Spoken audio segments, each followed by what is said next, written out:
Hey y'all. Sometimes I end up getting tracks sent to me to mix and to master, and sometimes those tracks are not recorded to a click, or I work with a band that didn't record to a click or anything like that. Here in Cubase 13 Pro, I was going to show you guys how to use the time warp function and a couple other things to get everything kind of time aligned and matching to a click track really well. So let's take a look at what I've got here. So I just recorded a quick drum take, 22 seconds, just to show you guys, it's not recorded to a click or anything like that.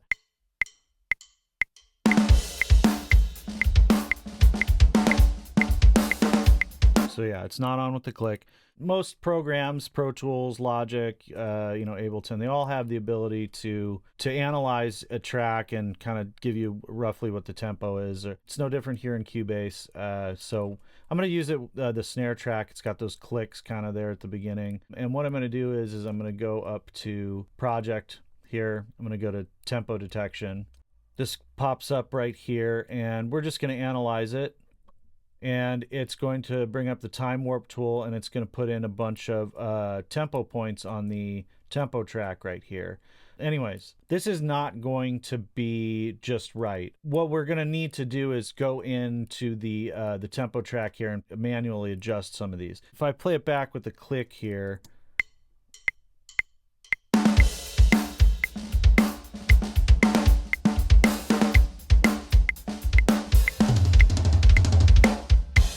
it's getting some of the parts on, but it's not getting all of the parts on. I mean, it's kind of all over the place. Anyways, so what we need to do is zoom in here. We're going to blow up our tracks here just visually so we can see.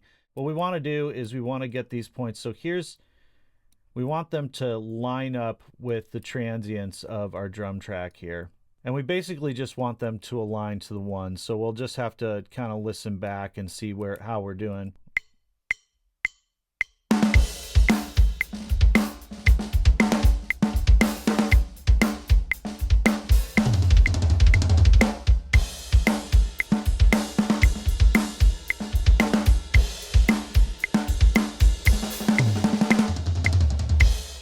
Now, that's great. We've got it mapped to a click and everything like that. And so if you wanted to, do some MIDI to it or something like that, and everything could align to the 1 and the 2 and the 3 and the 4 and all of that, to the tempo.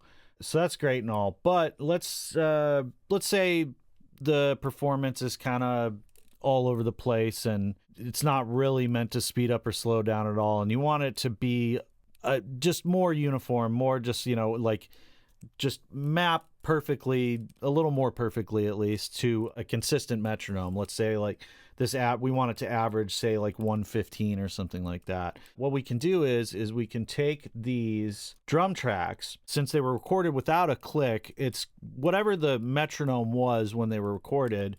If we go to the pool window here, and we can see that those tracks are recorded at 120. So what we want to do is we want to embed this tempo track, this new tempo track that we've created, and have it replace this 120 tempo that it was recorded to. So what we need to do that is go to have all of our audio tracks selected, and we need to go to audio, we need to go to advanced, and we need to set definition from tempo right here. And that is going to now turn all of these tracks into musical mode. So you see this little symbol that came up right here. That means that in the pool window, musical mode.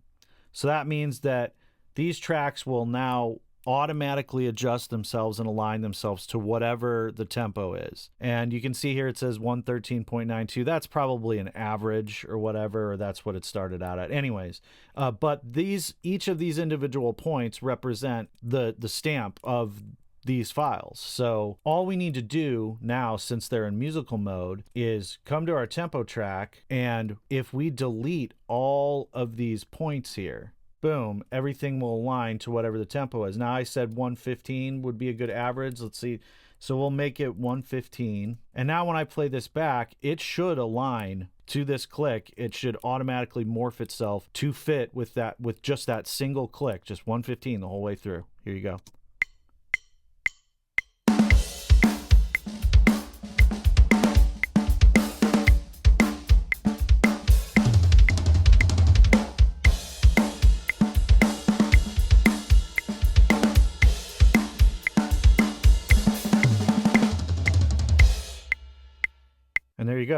you've got a performance that was recorded without a click that is now matching perfectly to that 115 tempo. So you can probably hear some little artifacts and stuff like that, but I mean, there's ways to work around that with some phase alignment and stuff like that after the fact. But basically what we have at that point is tracks that actually align themselves to the click. Something that I don't have to do very often, but sometimes it's a helpful way to do it. And at the very least, knowing how to get the grid to map to the performance that was played. I don't always like to have people play to a click track. First of all, some people aren't that proficient at it. It is a skill. You know, even if they are good at recording to a click track, there are a lot of times where I'll want them to record without at least one or two takes. So get a few takes with the click track, get a few takes without.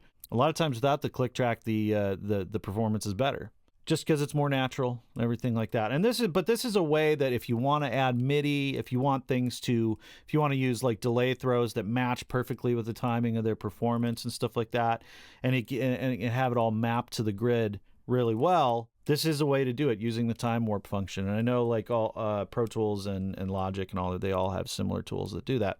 Anyways, thanks for watching. Later.